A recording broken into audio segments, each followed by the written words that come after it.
sunu kilifa boobu. Madiambal Diagne ñu ngi kaa nuyu ba baax. moom nag ak ay position am di bindkat ba mag. nekkoon ku ñu ràññee fële ca tribunal ba. nekk am ku am mérite. de greffier à journaliste. nekk kilifa ba mag. ci média jiite la presse francophone. ñu ngi koy nuyu di ñaan yàlla sàmm ko yokk ko. barkeel liggéeyam. alors li mu wax dafa jëm ci kii di Ousmane Sonko. Madiambal kilifa boobu di ñu xamal ne moom toog na ak Adji Sarr pendant 2 heures di waxtaan. ci kaam situation mais la mu fa waxtaan ak moom ñoom ñaar la et cetera. am na lu jafe pour que mu mën a comme il le dit ma mën a def sama opinion bopp ci affaire Babacar sax mu ngi ko naan mais ni nga defee noonu dem ci Adji Sarr pour xam li xew lu tax defuloo ko dem ci Ousmane Sonko pour xam li xew. une question hyper pertinente. oui effectivement. donc non am na ñu ko jege Ousmane Sonko ñoo xam ni wax nañoo ak moom mais la ñu wax ak moom bàmmeelu biir bref.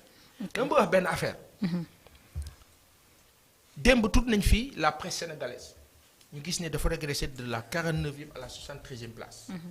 ñu junj wax situation bi. liberté de presse mel ni lu sooke au Sénégal président bi wax le contraire ne moom affaire yi ubbi na nangam na mais dañu gis ne que kii di Madiambal Diagne ak kilifa yi ne ci médias yi ñu ci ëpp ñoo daan dénoncer li daan xew ci jamonoy Ablaye Wade. exactement. bu baax.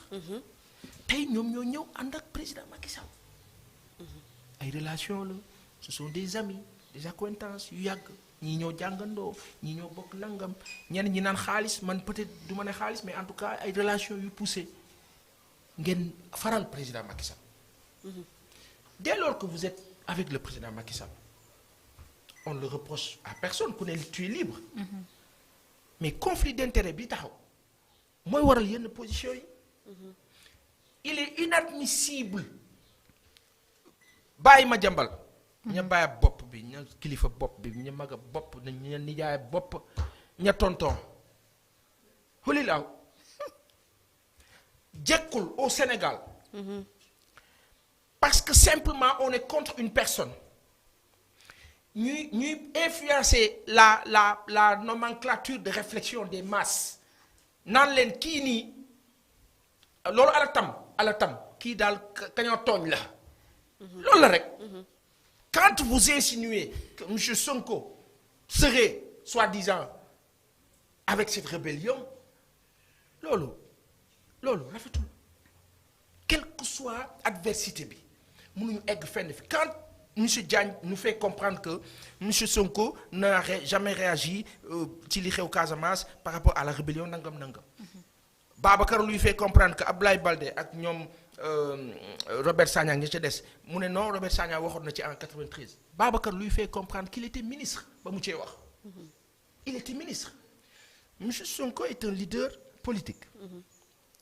mais dans ce cas kon képp ka dëkk Casamance su fekkee da ngaa taxaw di laaj Sénégal non dañ naan attention loolu jekkul rafetul ci un intellectuel et un instruit émérite jekkul xam nga lan moo la dëgg sénégalais yi ñoom xam nañu ku ñoo tànn ku ñu dul tànn.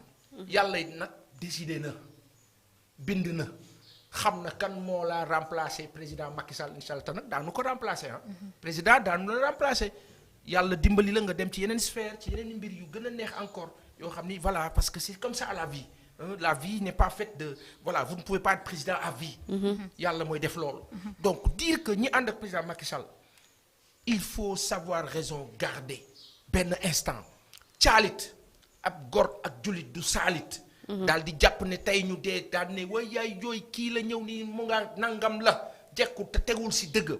ça veut dire quoi M. Sonko n'a pas parlé de la rébellion pourquoi M. Sonko doit en parler est-ce qu'il en parle en tant que fils casamançais wala en tant que Sénégalais vous voulez qu'il en parle comment vous voulez que tous les Casamançais parlent de la rébellion ça veut dire quoi loolu tegul si dëgg monsieur Diagne ak cër bi ñu la jox àndunoo ak aussi loolu àndunu si te jekkul rafetul.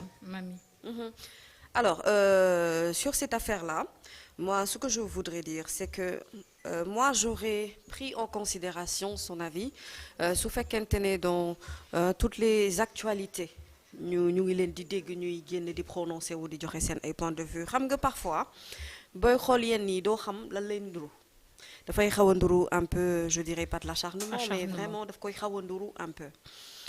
Aujourd'hui, ce que beaucoup de gens doivent comprendre, moi même le silence, c'est une forme de communication. Merci.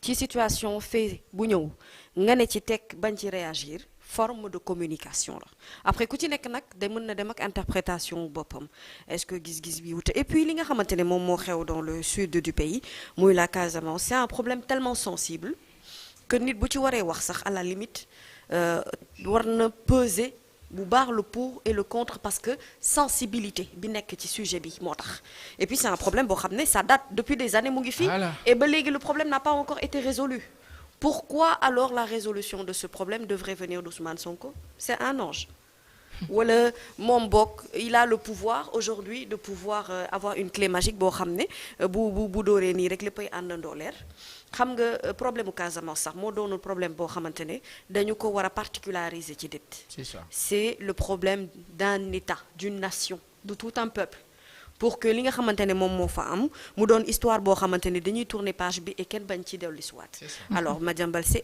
un grand journaliste et puis tous ceux qui sont passés par là hein, les Mame Less Camara d'ailleurs on en profite pour nuyu leen c'est des gens qui ont été là pour à la limite nous insuffler cette force-là nous jeunes de vouloir embrasser ce métier et de le pratiquer jusque-là après il y a une différence entre être journaliste et la casquette un peu du politicien yoo xamante ne dañ leen war a dissocier son point de vue moom appartenir na ko bu ko neexee être pour ou être contre à lui de voir mais je veux dire que ci ay problèmes sensibles yu mel ni ay le sud du pays c'est pas le problème d'une personne là Ousmane Sonko n'est pas en cause c'est le problème d'un État d'une nation yoo xamante ne ñëpp dañu war a réfléchir pour que on n'en parle plus de ce qui se passe au niveau de la Casamance nga xam ne depuis des années mu ngi fi ñi fi jiitu Ousmane Sonko mos magee ko ay at yu bëri mënuñu ko régler c'est pas parce que lui c'est un fils de la Casamance s'il a le mérite de pouvoir régler ça bah tant mieux c'est ce que tout le monde voudrait mais en attendant que ñu yegg foofu nañu ko bàyyee mu yem ci statut maire am donc